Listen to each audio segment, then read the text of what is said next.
म्युकरमाइकोसिस black fungus यो कस्तो खालको रोग हो? यो साँच्चै नै नेपालमा देखा परिसकेको हो कि यसले कोभिड बिरामीलाई मात्र असर गर्छ कि बाँकी अरू नर्मल मान्छेलाई पनि लाग्छ यो रोग?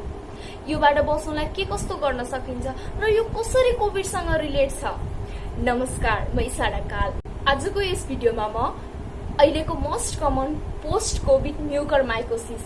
फंगल इन्फेक्सन, जसलाई हामीले नेपालमा कालो ढुसी पनि भन्छौँ, यसको बारेमा चाहिँ केही डिस्कस गर्नेछु। हाम्रो छिमेकी राष्ट्र इन्डियामा चाहिँ जुन यो भयावह बनेको यो रोग नेपालमा काठमाडौँ वीरगञ्ज को जिल्लाहरूमा चाहिँ जुन कोभिडबाट सन्चो भएर बसेका 4-5 जनामा चाहिँ यो म्युकरमाइकोसिस अर्थात् ब्ल्याक फंगस रोग चाहिँ देखिएको भएर चाहिँ जुन नेपालको जनसमुदायमा पनि एक किसिमको त्रास चाहिँ बढिसकेको छ। आज चाहिँ म यो भिडियोमा चाहिँ जति पनि तपाईहरुलाई मनमा लागेको कुराहरू छ यो रोगको बारेमा, यो रोग के हो, को चाहिँ रिस्कमा हुनुहुन्छ, यसका के कस्ता लक्षणहरू हुन्छन् र यो कोभिडसँग कसरी लिङ्क छ त, कोभिड लागेको बिरामीलाई चाहिँ यो रोगले किन बढी समातेको छ, योबाट बस्न कस्ता कस्ता प्रिभेन्टिभ मेजरहरू अपनाउन सकिन्छ र लास्टमा चाहिँ थोरै ट्रिटमेन्टको बारेमा पनि अलिकति चाहिँ यो भिडियोमा चाहिँ डिस्कस गर्नेछु। यो रोग चाहिँ एउटा फंगल इन्फेक्सन हो। यसमा चाहिँ म्युकरमाइसिटिस भन्ने फंगाइले चाहिँ यो लाग्छ, जुन चाहिँ हाम्रो वरिपरि इन्भाइरोमेन्टमा सजिलैसँग पाउन सकिन्छ। जस्तै सडे गलेको खानेकुराहरू धुलोमा पाउनुहुन्छ, ह्युमिड रुम, ओसिलो, चिसो ठाउँहरूमा चाहिँ तपाईहरुले सजिलैसँग यो फंगाई चाहिँ पाउन सकिन्छ र जब यो फंगाइले हाम्रो शरीरमा चाहिँ आक्रमण गर्छ त्यसपछि चाहिँ हामीलाई यो म्युकरमाइकोसिस ब्ल्याक फंगस, हामीले नेपालमा चाहिँ कालो ढुसी भन्छौँ, कालो ढुसी चाहिँ लाग्छ। र अब कस्ता मान्छेहरू चाहिँ रिस्कमा पर्नुहुन्छ र कस्तालाई चाहिँ यो रोग लाग्दैन भन्ने कुरा म थोरै जोड्न चाहन्छु। जसको इम्युनिटी पावर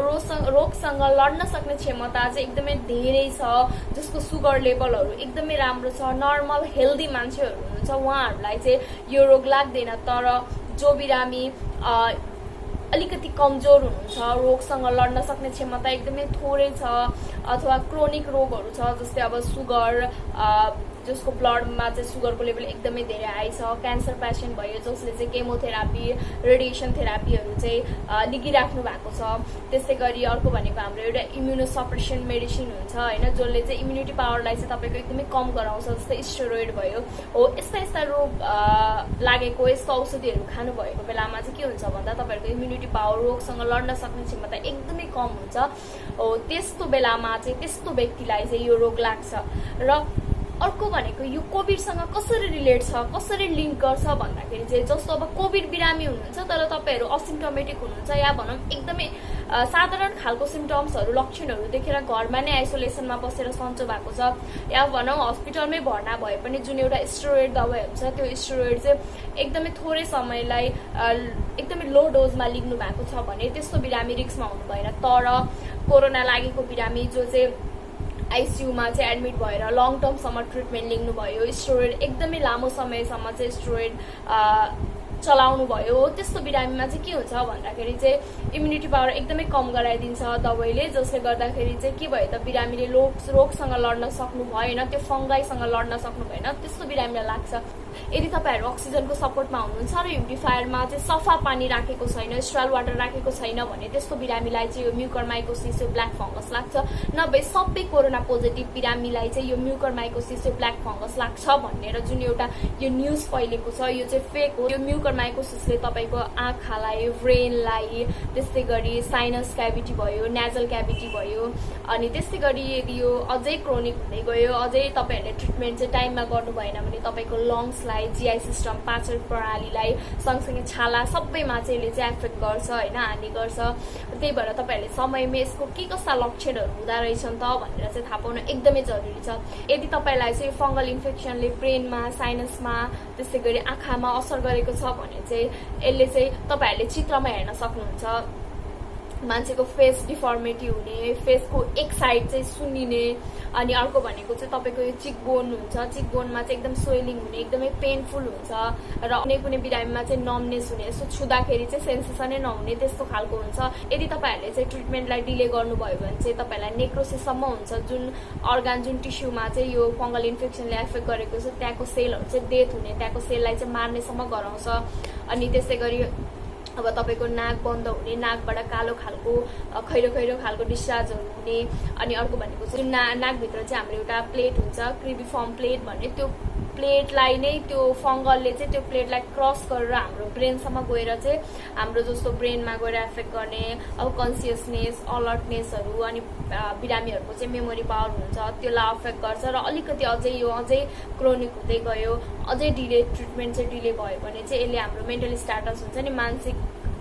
स्थितिलाई नै अल्टर गरिदिने काम चाहिँ गर्छ यो फङ्गसले सँगसँगै यसले हाम्रो भिजुअल इम्प्योरमेन्ट गरिदिन्छ आँखाको साइज कलरहरूमा सेपहरूमा चाहिँ अब अल्टर ल्याइदिन्छ अनि अर्को भनेको हाम्रो चाहिँ ड्रपिङ अफ आइलिड आँखाको यो लिड चाहिँ चित्रमा देख्न सक्नुहुन्छ आँखाको एउटा साइडको आँखाको लिड चाहिँ तल खसेको जस्तो छ हो यस्तो यस्तो सिम्टम्सहरू चाहिँ यसले देखाउँछ यदि लङ्समा गयो भने चेस्ट पेन हुने सर्टनेस अफ ब्रेथ सास फेर्दा एकदमै गाह्रो हुने मुटु दुख्ने त्यस्तो खालको सिम्टम्सहरू देखिन्छ खोकी लाग्ने ज्वरो आउने र अर्को भनेको हाम्रो यदि जिआई सिस्टम पाचन प्रणालीसम्म गयो भने तपाईँहरूलाई खाना नरुच्ने खाने खाएपछि उल्टी हुने पेट एकदमै दुख्ने बिस्तारै अलिकति ढिलो भयो भने चाहिँ दिशामा रगतहरू देखिने हो यस्ता यस्ता सिम्टम्सहरू देखियो भने चाहिँ तपाईँहरू एकदमै अलर्ट हुनुपर्छ अब हामी यो रोगबाट बाँच्नको लागि के कस्ता कुराहरू अपनाउन सकिन्छ कस्ता कस्ता प्रिभेन्टिभ मेजरहरू चाहिँ अपनाउन सकिन्छ अब चाहिँ हामी डिस्कस गर्नेछौँ पहिला सुरु भनेको चाहिँ कोभिड सन्चो भएर हामी घर गएपछि कम्तीमा पनि 15 दिनसम्म चाहिँ के हुन्छ बिरामीसँग इम्युनिटी पावर रोगसँग लड्न सक्ने क्षमता एकदमै कम भएको हुन्छ होइन किनभने औषधिहरू धेरै स्टेरोइडहरू खाएको हुन्छ अनि त्यही भएर बिरामीले चाहिँ कन्टिन्यू 15 दिनसम्म चाहिँ 24 घण्टा मास्क लगाएर बस्ने अनि खानेकुरामा ध्यान दिने एकदमै तागत दिने खानेकुराहरू पानीहरू प्रशस्त मात्रामा खाने गर्नुपर्छ अनि अर्को भनेको चाहिँ अहिले जसले पनि स्टेरोइड खायो भने चाहिँ सन्चो हुन्छ कोभिड लागेको बिरामीलाई चाहिँ सबैले स्टेरोइड दिन्छ भनेर ऱ्यान्डमली स्टेरोइड खाने गर्नुहुन्छ प्रिस्क्रिप्सन बिना कहिले पनि स्टेरोइड खानु हुँदैन यसै गरी बिरामीको वरिपरि सफा हुनुपर्छ रुम चाहिँ ओसिलो खालको हुनु भएन सुक्खा रुमहरू हुनु पर्यो सडे गलेको अलिकति बासी खानेकुराहरू सकसम्म कम खानु पर्यो डायबेटिक पेसेन्ट हुनुहुन्छ भने सुगरको लेभल चेक गरिराख्नुपर्छ अनि अर्को भनेको चाहिँ जति सक्दो सुगरलाई चाहिँ एकदमै कन्ट्रोल गर्ने चाहिँ कोसिस गर्नुपर्छ सुगर बढ्ने बित्तिकै यो म्युकरमाइकोसिस ब्ल्याक फङ्गस हुने चान्स एकदमै बढ्ने भएको कारणले गर्दाखेरि तपाईँहरूले सुगर कन्ट्रोल अझै बढी गर्नुपर्छ जुन बेला चाहिँ तपाईँहरू चाहिँ स्टेरोइड लिगिराख्नु भएको छ त्यस्तै गरी यदि अक्सिजन थेरापीमा अक्सिजन सपोर्टमा हुनुहुन्छ भने चाहिँ अब ह्युमिडिफायरमा चाहिँ एकदम सफा पानी स्ट्रेल वाटरहरू चाहिँ राख्नु पर्यो प्रिभेन्टिभ मेजरहरू लेख्दै पनि यति धेरै सावधानी अपनाउँदै पनि यदि तपाईँहरूमा कुनै पनि सिम्टम्सहरू देखिने बित्तिकै तपाईँहरू चाहिँ ढिला नगरिकन जति सक्दो हुन्छ छिटो हस्पिटल चाहिँ जानुपर्छ अब चाहिँ म थोरै ट्रिटमेन्टको बारेमा चाहिँ जोड्न चाहे भिडियोमा ट्रिटमेन्टमा चाहिँ नर्मली दिने भनेको एन्टिफङ्गल हो एम्फोटेरेसिन बी नाम गरेको एन्टिफङ्गल मेडिसिन चाहिँ अहिले युज भइरहेको छ यदि फङ्गल इन्फेक्सन चाहिँ बढ्दै गयो तपाईँको शरीरको विभिन्न अर्गानहरूमा टिस्युहरूमा त्यसले एफेक्ट गर्दै गयो भने चाहिँ त्यसलाई सर्जिकल्ली रिमुभ पनि गर्न सकिन्छ साँच्चै नै यो रोग एकदमै डेन्जरस छ यदि तपाईँहरूले प्रिकसनको मेथडहरू अपनाउनु भएन भने अझै एकदमै मैले अघि पनि भने मेनली चाहिँ पोस्ट कोभिड पेसेन्ट भयो कोभिड सन्चो भएर बसेका बिरामीहरू अनि अर्को भनेको डायबेटिक सुगर लेभल एकदमै धेरै भएका बिरामीहरू र अर्को भनेको चाहिँ इम्युनिटी पावरलाई चाहिँ एकदमै कम गराउने रोगहरू जस्तै अब क्यान्सर भयो टिबीहरू भयो यस्तो बिरामीहरू चाहिँ एकदमै धेरै सचेत हुनु चाहिँ एकदमै धेरै आवश्यक छ छिमेकी राष्ट्र इन्डियामा जुन यो भयावह बनेको यो फङ्गल इन्फेक्सन साँच्चै नै नेपालमा पनि हुन धेरै दिन लाग्दैन किन भन्दा नेपालमा देखा परिसकेको छ त्यही भएर म भिडियोको अन्त्यमा के भन्छु भने तपाईँहरूले आफ्नो सुरक्षा आफै नै गर्नुपर्छ त्यही भएर जति पनि प्रिभेन्टिभ मेजरहरू जति पनि मैले बस्ने उपायहरू भने ती सबै अपनाएर चाहिँ आफूलाई सुरक्षित राख्नुहोस् र यदि सुरक्षित राख्दै पनि आफूलाई यो रोग लाग्यो सिम्टम्सहरू देखियो भने चाहिँ तुरुन्तै हस्पिटल जान चाहिँ म सल्लाह गर्छु र यति भन्दै म आजको यो भिडियोलाई चाहिँ यहीँ नै एन्ड गर्छु थ्याङ्क यू